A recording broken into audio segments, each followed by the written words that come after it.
Hello, everyone. We're the Junction Trio. Hello, Hi, I'm Jay. I play cello. I'm Stefan. I play violin. I'm Conrad and I play piano. I guess we'll start by introducing the food that each of us brought. You want to start, Jay? I made lumpia. It's a Filipino kind of egg roll type of thing. So partly my mom's recipe with a little bit of my own spin on it. And I brought to the table this, which is tteokbokki, which is a Korean fried rice cake. In this case, smothered in a spicy gochujang red chili paste sauce. And here is a little bit of kimchi. No Korean would be caught dead at a meal, I think, without some kimchi on the table. And I brought some beef noodle soup, some Taiwanese beef noodle soup, also known as niuro mian. We're going to very delicately display There it. he is. All right. You guys have a good day so far? Oh yeah. Yeah? I'm so excited about this. How's it? Oh my day. I don't know. I was talking about the food. You approve? Delicious. Good. Yeah. Hang on. Hand rolled. I biked to Queens to get the wrappers. Wow. That's commitment. We can double dip, right? Yeah. Yeah. We're vaxxed up. Oh my god. That was starving. Do you want some dipping sauce? Yes, please. Oh. Is that red chili in there? Mm-hmm. Beautiful. Szechuan, actually. Oh, nice. Szechuan chilies. So are we gonna eat all of this? I wouldn't be surprised. Is that part of the mukbang experience? Do we have to finish everything on the table? I think so. Like, it's as much a conversation as it is like And endurance. a humiliation and gluttony.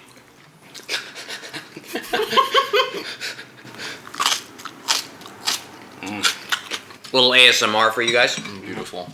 So we want to take this opportunity to enjoy some delicious Filipino, Korean, and Taiwanese food.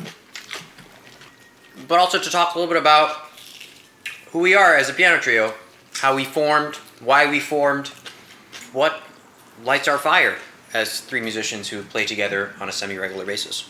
Stefan and I were touring South Korea together in 2015. We were put together on a tour with a group called Ditto. And Stefan was blinded by the beauty of my playing. That's actually true. We were on a tour bus. We were spending every hour of the day together, eating every meal together, making emergency stops at restrooms in the middle of the highway together, all this stuff. So it really felt like by the end of the tour, we were really like super bonded. After that, we were talking about that we wanted to continue doing that. And we both expressed interest in the piano trio repertoire.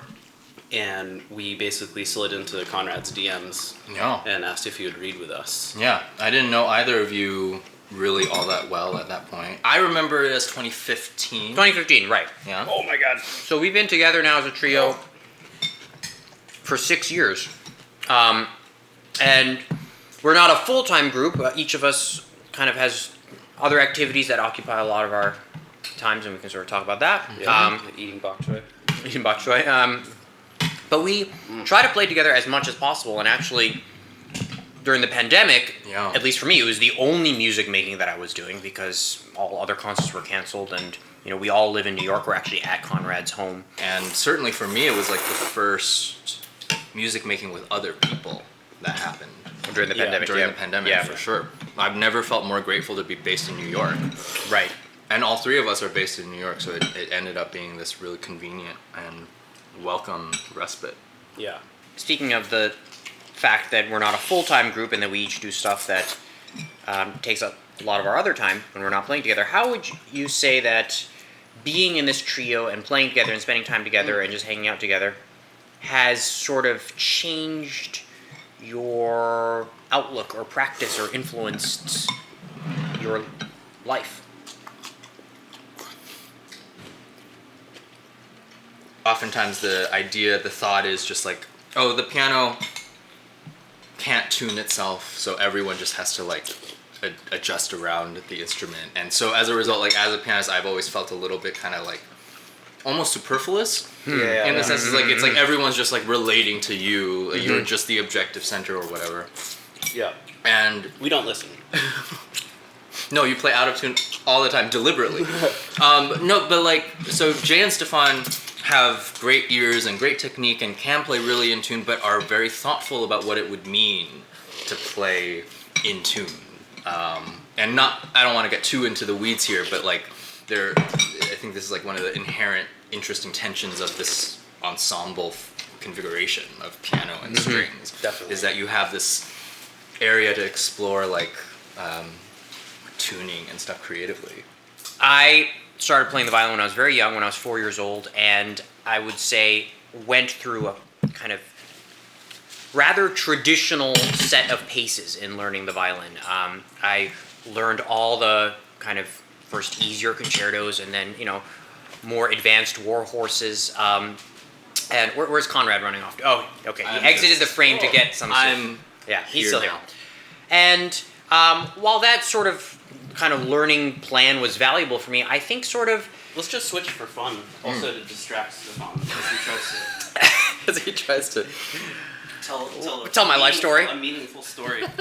Well, I think that there was sort of like a kind of, I was learning from teachers who were very steeped in the tradition of violin playing, and it was a little bit of like, this is the way this piece has been played, and this is why it makes sense to play it this way. Working with Conrad and Jay has really pushed me in a direction that I was already sort of pushing myself, but they pushed me far further than I could have pushed myself in questioning why we play the way we play, why there are traditions in interpreting certain pieces, whether it's sort of large-scale traditions or even just, taking time on a certain note.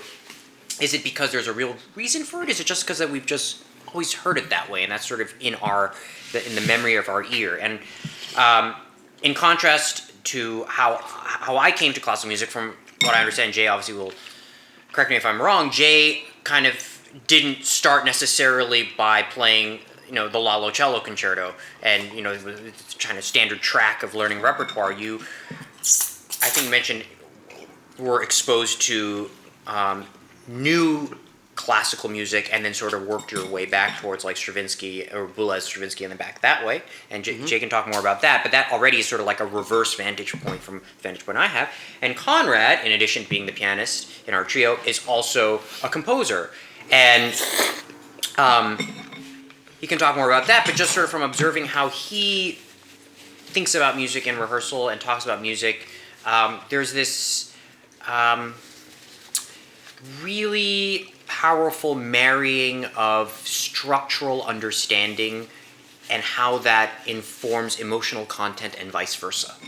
And I think I think that's kind of a tension that we all have to negotiate, this idea of like wanting to understand the way the piece is put together, but also wanting to find the magic in small moments without sacrificing the clarity of that larger structure, maybe. It's not always an either or. Sometimes one helps the other. But one thing that Conrad talks about, is, not just in rehearsal, but sort of when we hang out, is it reminds me of this idea that these composers made conscious decisions. So when you're playing the Beethoven Archduke, one can sort of fall into this sort of like sacred cow mentality where like it was destined to be this next note. Whereas that idea that whoever the composer was, he or she made very conscious decisions, and to try to figure out why, why did they write this next note or this marking, and that really kind of requires and encourages a very active sort of sense of exploration and curiosity and kind of detective work, I would say. I feel like what we call interpretation is actually, at least with the bulk of the music that we play, the kind of, like 19th century meat and potatoes chamber music repertoire. It's like the act of interpreting is like reading down the clues that the score gives you to get somehow closer to figuring out what it is about the composer that like makes them human. Mm-hmm. And I think that exploration is most interesting for me, and I think that's why I relate to that process that I think we take pretty seriously And also take and a lot relate. of pleasure in, for sure, right? Like, For I feel sure, like yeah. there's that shared joy in it.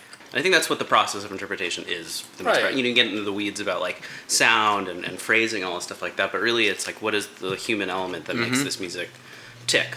Right. Like, the music is much more interesting to me if I remember that the person on the other side is a person and not like an idol. And like is not faceless either, you know? And it takes the baggage off of like taking risks. It makes it less scary. Absolutely. It takes the baggage off of taking risks or just making choices, period. But it also, like, I find it like profoundly moving, actually, when you start to Encounter their vulnerabilities. Yeah. And also when you even start like conceptualizing the process that way, where it's like it's about feeling for the trace of the composer, then it's so much more Yeah. it's so much more intimate. And, Yes. and it's also, I think it gets at the heart of one of the real pleasures of playing music written 200 years ago, is that you have this really unique opportunity to feel connected to someone who has been dead for over a century, you know? Yeah. It's a real joy to get to explore that with other people. Because then it starts to become a kind of ego dissolution too.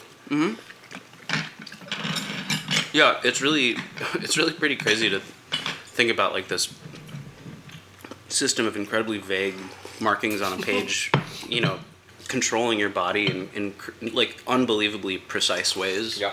You know, you're basically performing surgery. And like this thing has just been written down with like dots and lines 200 And the years stakes ago. are equally high. Oh yeah, totally. Well, we heal the soul, as as they say. The alchemy of what we do. Yeah. Do you have malpractice insurance? Yeah. Particularly No, bad performance?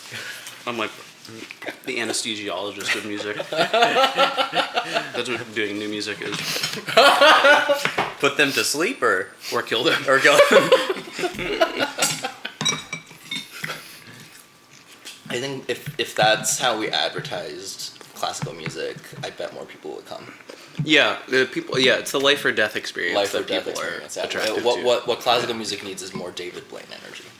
I thought we could talk a little about how do we decide what pieces to program in an evening? What drives us? So much of it is really just a kind of like wish fulfillment. You know, one thing that I first encountered people thinking about was the two of you when deciding programs together, and then now I'm starting to think about on my own as well, is I remember this hall that we played this program in two weeks ago in Rockport is a very, both visually and acoustically beautiful hall, very resonant. And someone had said when we were deciding the program, oh, it would be really awesome to play Conrad's piece and the Ravel in that space. And I also like the idea of kind of thinking about the setting, like literally, like what would work in that hall. And that's not something that I often think about when I'm preparing a recital program, just trying to decide a recital program. Sometimes I don't know the space in advance. Sure.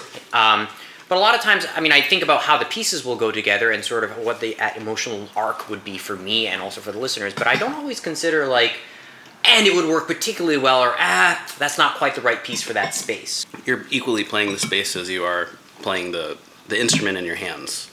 And there's like a lot of places that are the wrong venue for something. It's the wrong level of intimacy. Maybe the venue's too big for something. You know, like Carney asked me every year to play the Bach suites in Stern.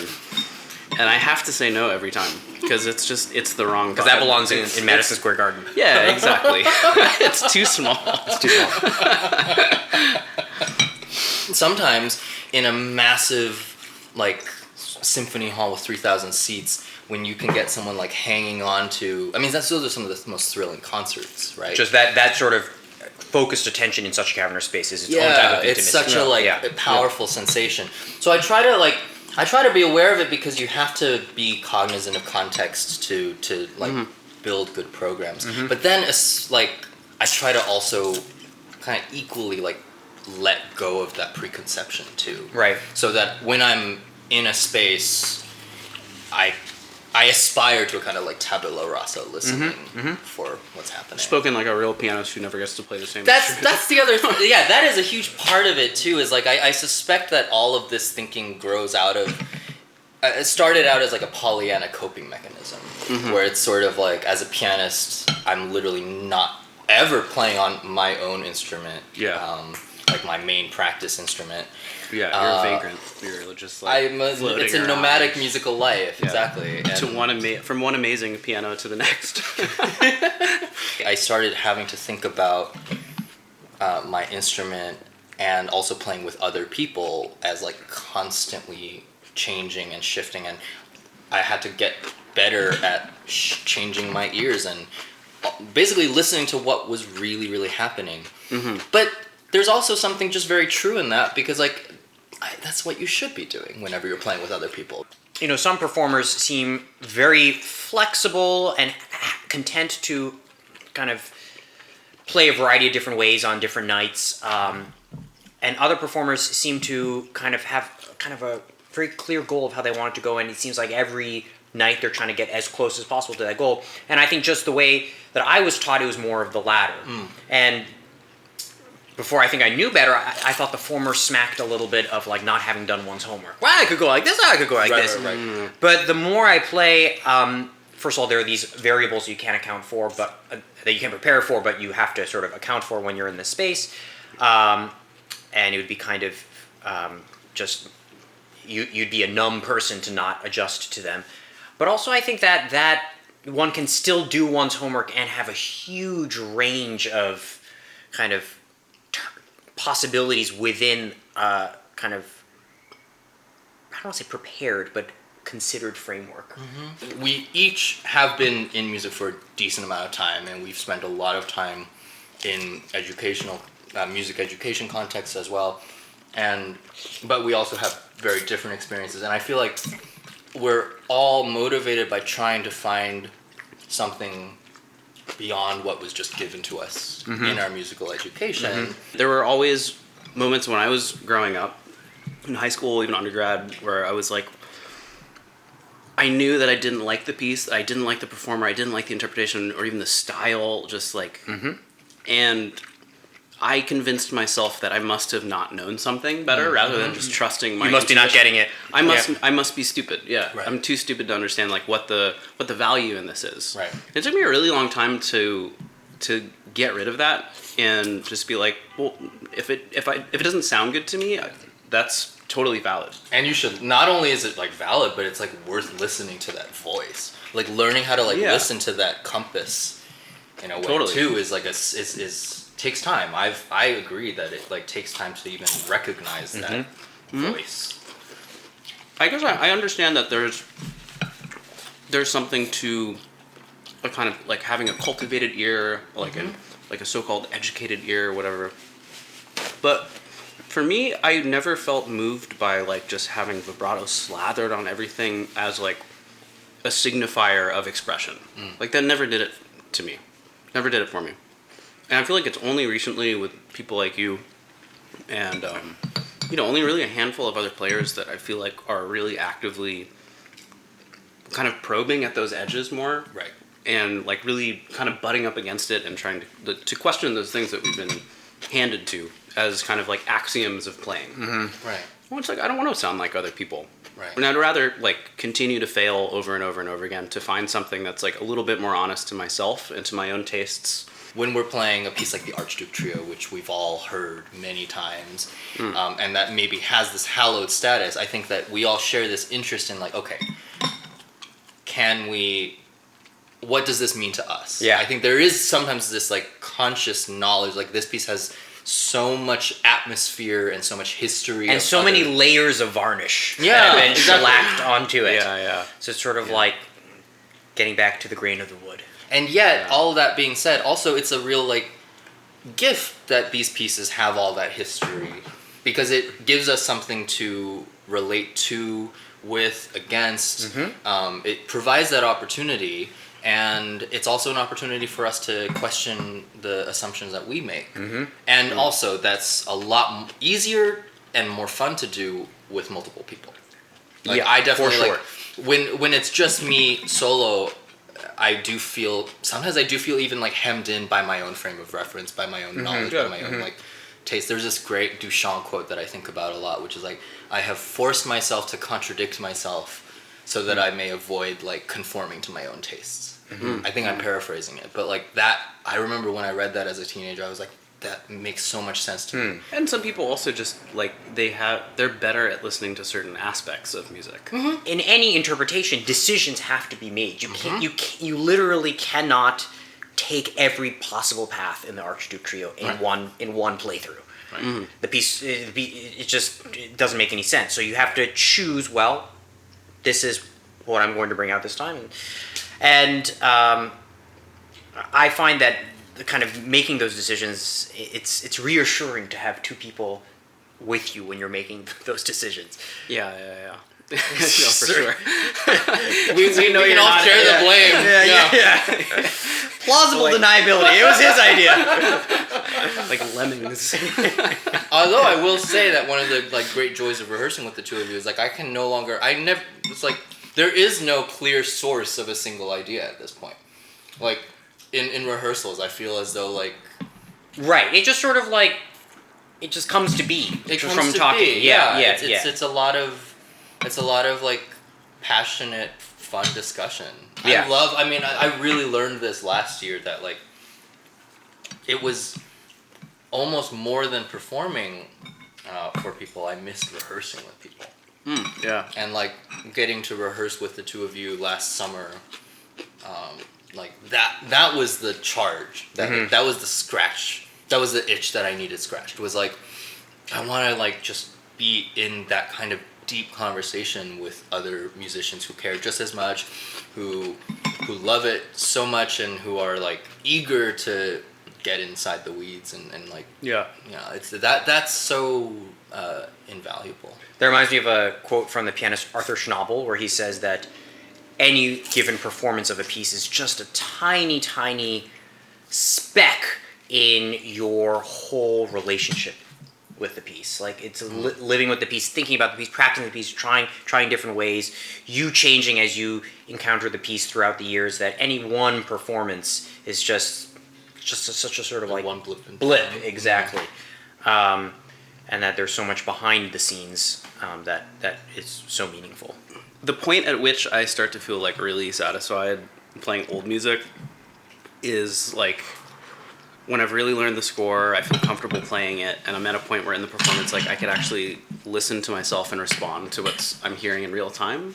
So I'm not just like doing it, but I'm trying to like Experience it and kind of like make decisions based off of that like kind of biofeedback almost. You know what I mean? Letting it happen to you. Yeah. In a way. Yeah, and not like forcing something to happen that is, you know, by my own just sheer will, but just like the instrument, the space, the particularities of that day, how I'm feeling are all part of like how the piece is going to unfold this particular night. Right. And for some reason that feels more satisfying, maybe because also it makes it easier to deal with the mistakes that you make also. Like they don't become these permanent like marks on you, you know, or something that makes you a lesser musician. It's something they're not that personal happened. failures. They're not personal failures. Like you had, that's something that happened that you rolled with. It goes back to what you were saying earlier about the difference between executing a plan, a blueprint, and then like having the music be, I guess, a lived and social experience in some way. Now when I go back to old music and I see these markings, because I know that these composers were human, they dealt with notation probably in a very similar way as living composers now, and so I feel more comfortable actually being like looser with it, not like quite the opposite. I think some people would think that spending a lot of time with new music would turn you into a little bit more of like, we got to play what's in the score, and being more objective about it, but I feel more comfortable going much farther out there. So yeah, I think it's made me feel more free ultimately. That's been my experience as well. Playing new music has made me a little bit more like, we have to do what's in the score, except in a creative direction, in a direction where it's like playing new music has made me a lot more attentive to details in a score, but it also opens up the possibility space of each of those markings. You know, this has been a delightful little gathering we've had here. Thank you for watching, and thank you all for bringing such delicious food and thought-provoking conversation. You can... Do we have a website? We do have a website. We do have a website. You can visit our website, which clearly I visited many times before. The website address is... I think it's jcttrio.com. Just Google the Junction Trio and see what comes up. We're each individually on Instagram and Facebook. Yeah. So if you feel like following us, that would... We should do deeply that. appreciate We should do that. We need everything we can get. We gotta do the real YouTuber thing. Like let's like and subscribe. What's Smash that like button. Smash that like button. What's everyone's at? What's up, fam? And don't forget to turn on bell notifications. Yeah. Really helps with the algorithm. Yeah. Cool. Yeah. Thanks for joining us. See you at the next one. Gluttonous feast. Bye-bye. Bye. Goodbye.